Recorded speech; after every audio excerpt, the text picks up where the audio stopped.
What's up, guys? Today we're going to be talking about the morality of war from medieval chivalry the medieval time period to the Napoleonic Wars. So, in short, how Europeans spent 1,000 years pretty much trying to figure out whether killing people could be ethical. Now, war occupies a peculiar place in human morality. Most societies condemn murder and theft and these types of terrible things. Yet in war, these same actions are not uh, merely permitted, but more or less they are celebrated. A soldier who kills hundreds may receive medals, monuments, and even songs written in their honor, while a civilian who kills one person is condemned.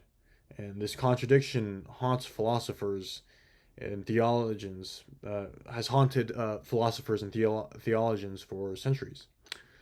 Um, from the armored knights of medieval Europe to the mass armies of Napoleon, Europeans wrestled continuously with one fundamental question: can war ever be moral? And if so, under what circumstances? So the answer changed dramatically over time. Medieval Europe viewed war primarily through a religious lens. The Renaissance increasingly emphasized the political necessity of war. The Enlightenment sought to rationalize and restrain war, and Napoleon transformed war into a national endeavor involving entire societies.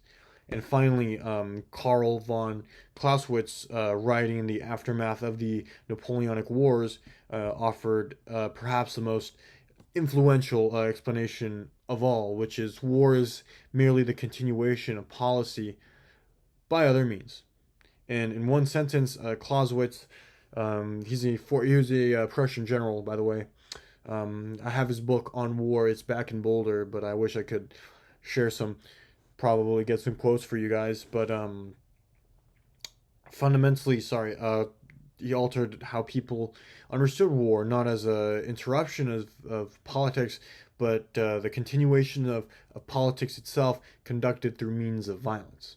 So let's follow this evolution. So in medieval, we had God, knights, and the problem of hitting people with swords.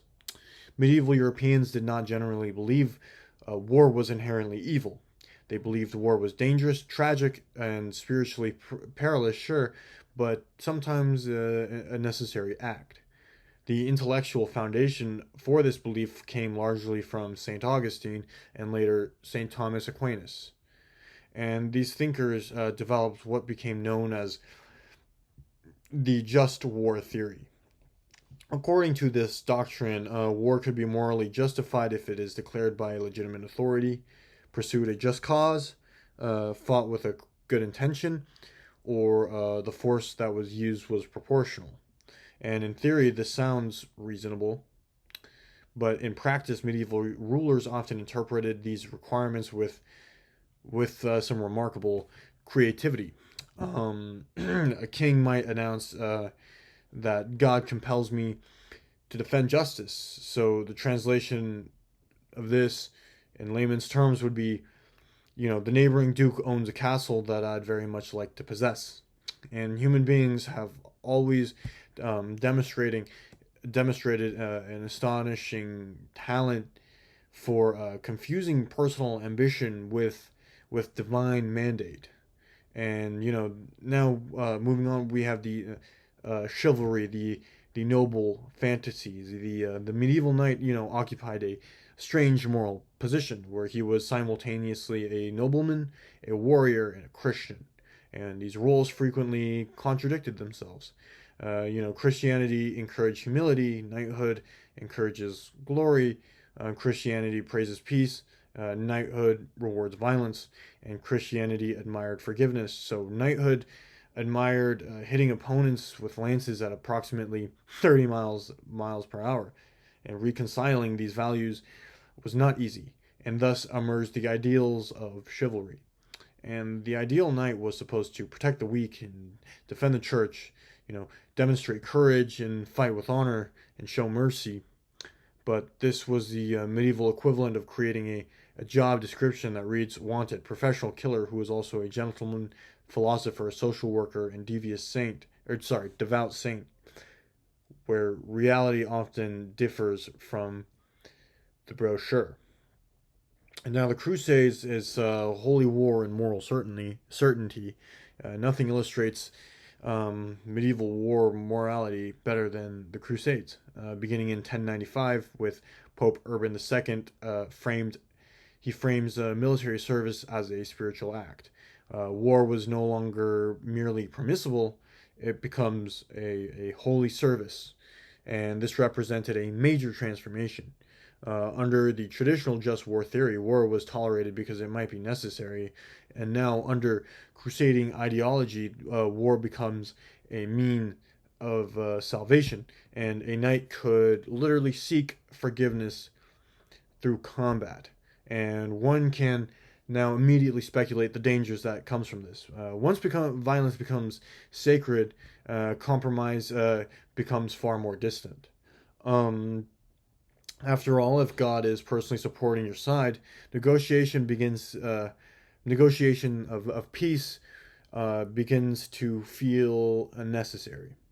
And the Crusades demonstrate a recurring pattern throughout history, where the more certain people become of their moral righteousness, the more willing they become to employ extreme violence. And the ironic part of this is that absolute moral certainty often produces more morally questionable outcomes. And now the late Middle Ages, where reality begins winning. By the 14th and 15th century, romantic notions of chivalric warfare collided with reality. We see this at Poitiers, Agincourt, or Cressy, where these battles revealed some uncomfortable truths that knights were not invincible, and peasants with longbows, under the right circumstances, could turn these expensive aristocrats into highly decorated pincushions. And the battlefield was becoming increasingly democratic. Unfortunately for the nobility, democracy arrived carrying arrows. And now, moving on to the Hundred Years' War,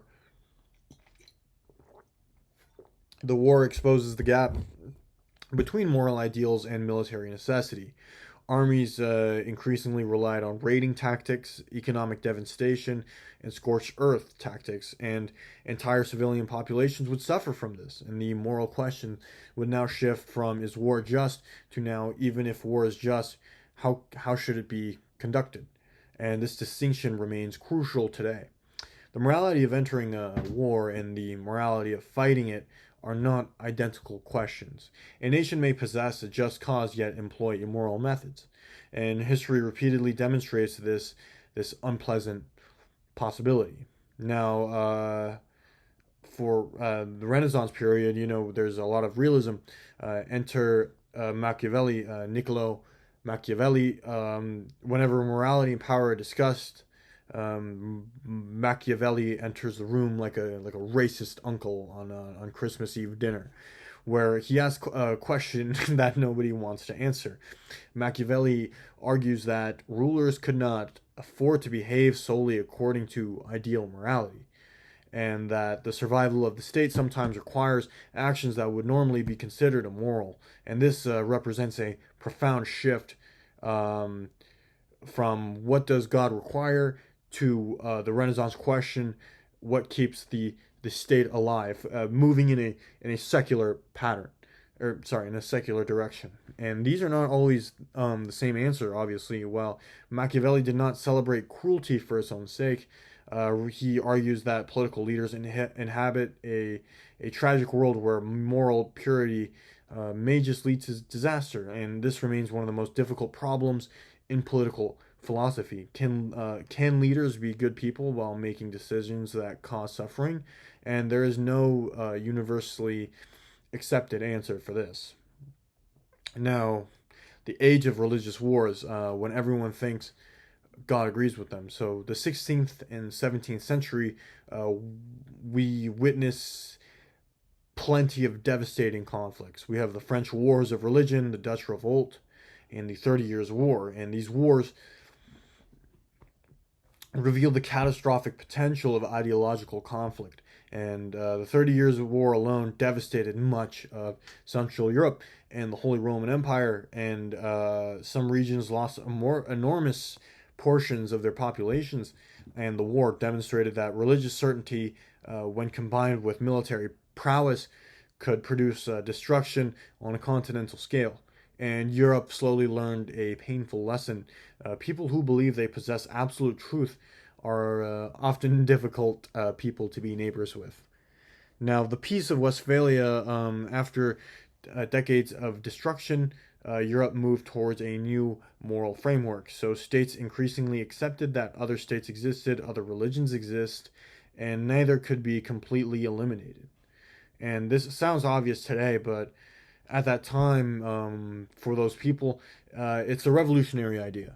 And the moral emphasis shifted away from universal religious truth towards political stability. And war increasingly became a matter of state interest rather than of a divine command. Now, the Enlightenment, can we make war rational? 18th century thinkers believed reason could improve society, and actually they attempted to improve warfare as well. It sounds slightly absurd, but trying to make war humane resembles trying to make a shark attack more customer friendly. Yet many thinkers genuinely tried. Rules emerged regarding the treatment of prisoners and diplomacy and the conduct of the armies, but war became increasingly regulated, and European elites envisioned warfare as a limited contest between professional armies, where kings fought, soldiers fought, and everyone else ideally sat at home. And compared with earlier eras, this represented genuine progress. Now, limited warfare. So in the 18th century, warfare often emphasized restraint. Objectives tended to be territorial adjustments, dynastic claims, and strategic advantage, not total destruction of the enemy. And the goal was frequently, how do we win efficiently, rather than how do we transform the civilization through fire. And this approach had moral advantages, but it also had limitations. It depended heavily upon aristocratic elites controlling violence, and that arrangement would not survive the past the French Revolution. So comes Napoleon, the return of total passion. Napoleon shatters the old systems. The French Revolution introduced a radical idea. The nation itself could go to war, not merely just the kings or the ruling class, not just professional soldiers, but entire people, the entire society, and the entire economy. The war becomes national, and therefore it becomes much larger. It expands to other sects of society, other institutions, and so forth. But the moral transformation is that what we get here is Napoleonic warfare represents a moral paradox. And on one hand, it was rooted in ideals of liberty and equality and citizenship and the sovereignty of the nation. And on the other hand, it produced unprecedented amounts of bloodshed. And this reveals an uncomfortable truth where good ideals do not guarantee peaceful outcomes. In fact, ideals often increase the intensity of conflict. People will endure extraordinary suffering for ideas they believe that are noble, and nationalism becomes a powerful moral force, and that becomes all of Europe, kind of picks up on it, but leading us to World War I, of course, and World War II. But soldiers increasingly fought not merely for rulers, but for their nations, and this created an immense sense of courage, and it also created an immense sense of immense destruction, where the two frequently arrive together. And now here comes Clausewitz and the ultimate moral question. After witnessing the Napoleonic Wars, the Napoleonic era, Karl von Clausewitz, he writes his book on war.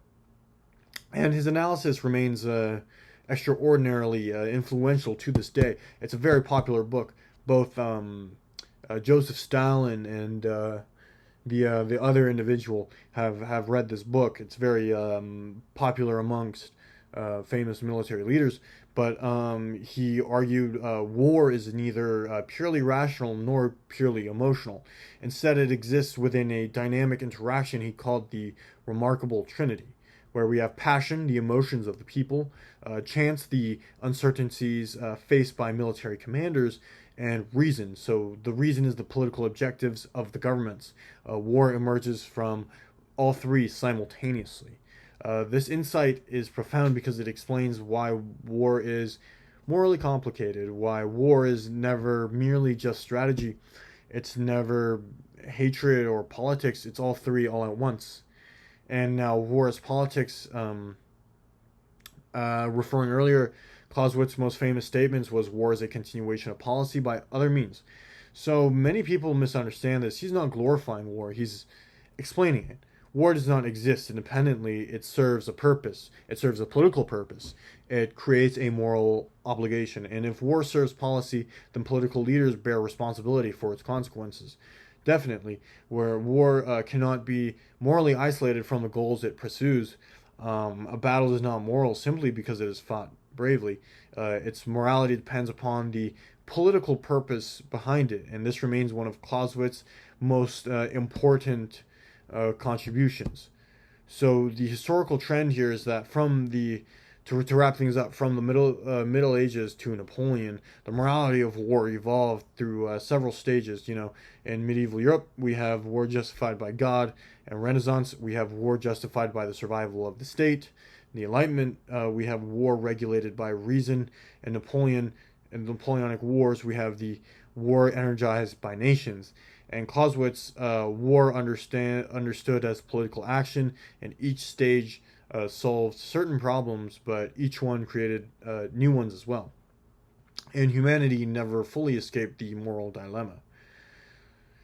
So, if there's one lesson spanning the medieval, the Crusader kings and the knights and revolutionaries and Napoleonic soldiers, it's that war is neither wholly moral nor wholly immoral. It is a it is a mere instrument of human construct, and it's like fire. It can protect or it can destroy, and like law, it could preserve order or justify oppression. And like power itself, it reflects the intentions of those who wield it. Like the medieval knight believed God guided his sword, and the enlightenment officer believed reason guided his strategy. Clausewitz believed politics guided them all. And perhaps the deepest irony is that every age thought it had finally discovered the correct moral understanding of war, and then history arrived, looked at the theory and said, interesting, let's test that under battlefield conditions. And history has been running that experiment for thousands of years, and the results remain inconclusive. But what is clear, however, is that the morality of war cannot be separated from the morality of the societies that wage it. Wars do not emerge from nowhere. They are mirrors.